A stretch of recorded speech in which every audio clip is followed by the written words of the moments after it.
Sara, in just a moment, I want you to share your testimony. And did we have any of this planned? No, we certainly didn't, but I believe God did. And what we see happening as we move into God is that God reveals himself to us in a very powerful way. And the testimonies that you hear today are testimonies that are similar to everybody's in this building and all those watching online, and because God has done something. God has transformed your life. And if he hasn't done that yet, I promise he's wanting to do that today. Amen. Sara, I want you to come up here, and I want you to share your testimony real quick, and or not real quick, however God does that. But Sara has an incredible testimony, and I think we heard a piece of it maybe a few weeks ago, but can you share with us a little bit, please? Well, I wasn't expecting to do this, but the hardest part about sharing my testimony is I don't like to talk in front of a lot of people, so let this be God speaking through me for someone, whether it's online or here today.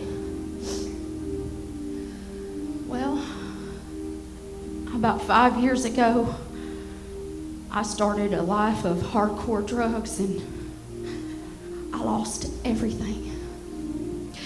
I lost my kids. This is hard.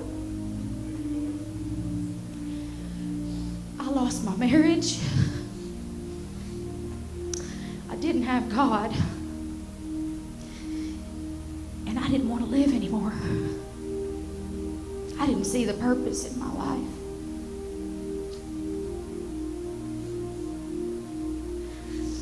When I looked in the mirror and I didn't know who was staring back at me,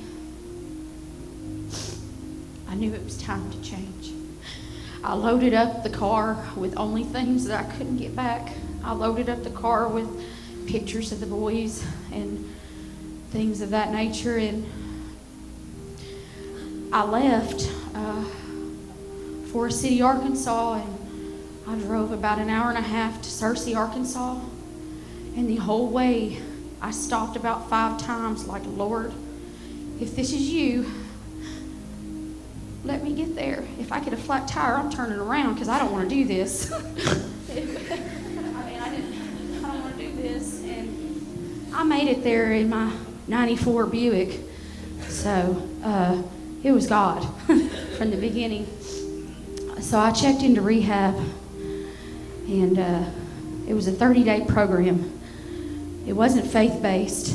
The first day was hard. I wanted to go home, and I could walk out at any time. The second day was even harder.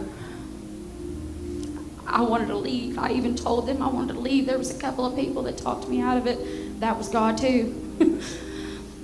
The third day was the best day. The third day I fell to my knees, and I knew, God, I can't do this alone. I can't do this without you. And from that day forward, God set me free.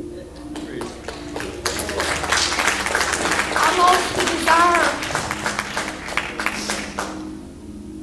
That day forward, I became closer and closer and closer to God. And the last 27 days of that rehab program, I felt kind of like Paul in prison. There were atheists on each side of me, but I was witnessing to them. God used me. God knew what he was doing when I got in that car and left. And when I left, I didn't know what I was going to do. I had 2 choices. I could go to Dad's, which is 5 hours away from my kids,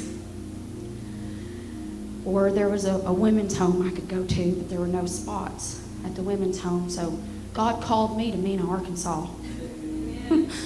That's the way it happened, and he's been using me everywhere I go. My husband came a little while later, surrendered his life to the Lord, our marriage is restored. That's God. That's God. Glory to God. We've since then taken hair follicles, done Narcotics Anonymous, and we're working on getting our kids back. We're not very far from it. That's not it. About a month ago, God called me. And I always remember as a child the story in the Bible about Jonah in the well. And I don't want to be Jonah. And several messages that the pastor preached was straight to my heart. When God told Peter to walk on water, he didn't give him the details. He just told him to come. And God has told me to do something in this church. And I'm so excited about what God's going to do in my life and in this town and in this church. God has plans. So that's my testimony.